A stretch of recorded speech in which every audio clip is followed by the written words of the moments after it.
За уур гэж юу нэг юу юм бэ? Хүмүүс хоорондын үйл ойлголцоос үүдэн гарсан сөрөг сэтгэлдлийг хэлдэг байна.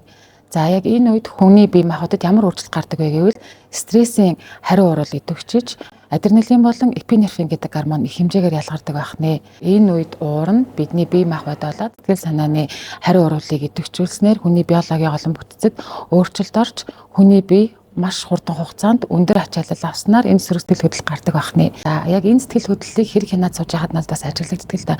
Энэ төрлийн буюу хүний эрүүл мэндийн халдшгүй байдлын эсрэг гэмтрэг үлдэж байгаа хүмүүсийг харахад хоёр төрлийн байна уу гэж миний ажигласнаар санагдсан. За зарим нэг нь өөрийгөө буюу уураа төвчих чадвартай, зарим нэг нь энэ чадварыг сулхан эзэмшсэн буюу мэдээж төрөлхийн ууртай өнгөж байдаггүй шүү дээ. Жишээ нь хүүхэд задлтжээлаа гэхэд хажуугаар нь явж байгаа хоёр хүүхэд нэг нь уураа төвчгүйгээсээ болж очиод зодоонд оролцож өнөөдөр гэмтэрхтэн болоод явж байгаа бол хоёр нь тухайн үеийн байдалтай дүгнэлт хийж ямар нэгэн үйлдэлээс татгалцснаар ирээдүйн амьдралаа сайн сайхнаар аваа явж байгаа төр зүрх бас ажиглагддаг. Ийм учраас стрессийг зохицуулж өөрийгөө буюу уураа хянах чадварыг өөрсдөө хөвшүүлцгээе гэж уриалж байна.